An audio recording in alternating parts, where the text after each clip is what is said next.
Good morning बच्चों। 11वीं home science के ऑनलाइन क्लास में आप सबका स्वागत है। बच्चों, आज हम लोग यूनिट 5 शुरू करेंगे। इसका पहला चैप्टर है तंतु विज्ञान यानी फाइबर साइंस। बच्चों, हम जो कपड़ा पहनते हैं अथवा और भी जिन जिन वस्त्रों का या कपड़े का हम उपयोग अपने घर में करते हैं अन्य कार्यों के लिए, उन सभी वस्त्रों का निर्माण सूत से होता है और ये सूत बहुत सारे तंतुओं को आपस में मिलाकर बनाया जाता है। अर्थात सूत वस्त्र निर्माण की सबसे मौलिक इकाई होती है। किसी भी वस्त्र का निर्माण बिना तंतु के संभव नहीं है। बच्चों, वस्त्र हमारी एक प्रमुख मौलिक आवश्यकता है। जब से मानव सभ्यता का आरंभ हुआ, तभी से मनुष्य अपने शरीर को ढकने के लिए किसी न किसी वस्तु का प्रयोग करता आया है। अर्थात प्राचीन काल में जब सभ्यता का सही तरीके से विकास नहीं हुआ था, तब भी मनुष्य अपने तन को ढकने के लिए पेड़ के पत्ते, घास फूस, जानवरों के खाल इत्यादि का प्रयोग करता रहा है। जैसे जैसे सभ्यता का विकास हुआ, मनुष्य ने वस्त्र बुनने की कला खोज ली। वह नरम टहनियों को आपस में गूंथकर उससे रस्सी तथा डोरी बनाने लगा और इन रस्सी से चौड़ी पट्टी बनाकर उससे अपना शरीर ढकने लगा। यह उनकी इसी प्रक्रिया ने वस्त्र निर्माण को एक आधार प्रदान किया। धीरे धीरे मनुष्य ने प्राकृतिक तंतुओं की खोज की। पेड़ पौधों तथा जानवरों के बालों से प्राप्त होने वाले रेशों का प्रयोग वस्त्र बनाने के लिए किया जाने लगा। आज वस्त्र निर्माण उद्योग में बहुत अधिक प्रगति हो गई है, जिसके कारण प्राकृतिक तंतु के अतिरिक्त कृत्रिम तंतुओं का भी निर्माण तेजी से होने लगा है और इनका प्रयोग भी वस्त्र बनाने के लिए किया जाने लगा है। प्रत्येक घर में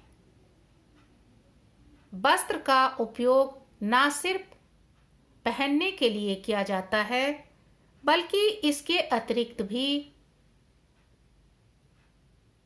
इसके बहुत सारे उपयोग हैं, जैसे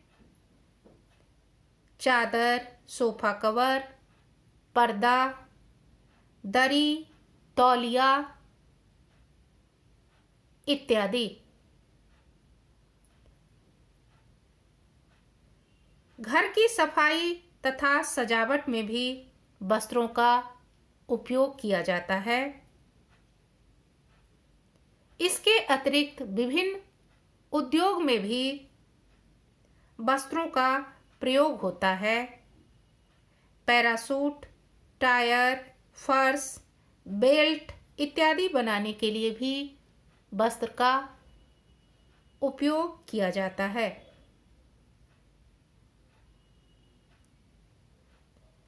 विभिन्न कार्यों के लिए अथवा वस्त्र बनाने के लिए, पोशाक बनाने के लिए हम जिस वस्त्र का प्रयोग करते हैं वे कई प्रकार के तंतुओं से बने होते हैं। आजकल बाजार में इतने प्रकार के नए तंतु से बने वस्त्र मिलने लगे हैं कि उनमें सही गुणों वाला वस्त्र चुनना बड़ा ही मुश्किल हो गया है। इसके लिए हमारे पास तंतुओं की जानकारी होना आवश्यक है।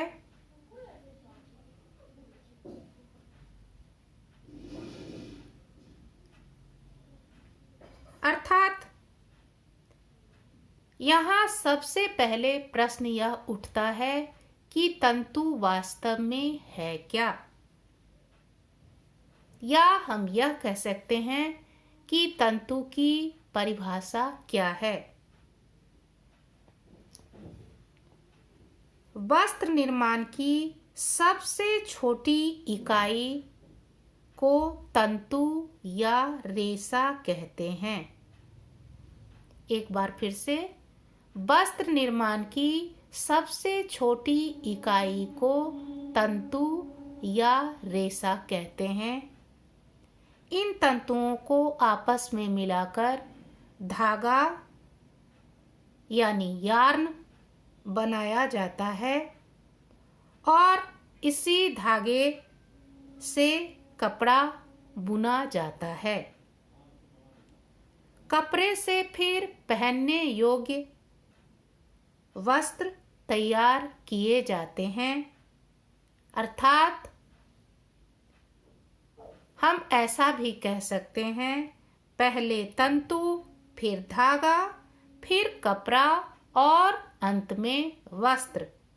यानी पहले फाइबर, फिर यार्न, फिर क्लोथ और सबसे अंत में टेक्सटाइल।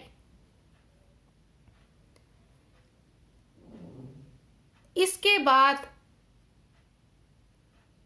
हम तंतुओं का वर्गीकरण पढ़ेंगे। बच्चों, तंतुओं का वर्गीकरण विभिन्न आधार पर किया जाता है। इसमें सबसे पहला आधार है लंबाई के आधार पर तंतुओं का वर्गीकरण। लंबाई के आधार पर तंतुओं को दो भागों में बांटा गया है। पहला है छोटे तंतु और दूसरा है लंबे तंतु। छोटे तंतु में वैसे तंतु आते हैं जिनकी लंबाई आधा इंच से लेकर 5 इंच होती है। रेशम के अतिरिक्त सभी प्रकार के प्राकृतिक तंतु छोटे तंतु के अंतर्गत आते हैं, जैसे कपास, जूट इत्यादि। दूसरा है लंबे तंतु, अर्थात ऐसे तंतु जिनकी लंबाई मीटर में नापी जाती है।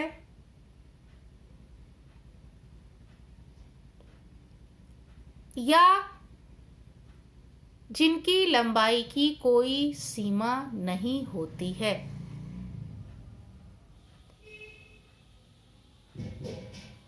इसके अंतर्गत मुख्य रूप से कृत्रिम तंतु आते हैं, क्योंकि कृत्रिम तंतु मनुष्य के द्वारा तैयार किया जाता है, जिसकी लंबाई आवश्यकतानुसार घटाई या बढ़ाई जाती है। प्राकृतिक तंतु में भी रेशम का तंतु ऐसा तंतु होता है जिसकी लंबाई की कोई सीमा नहीं होती है। धन्यवाद।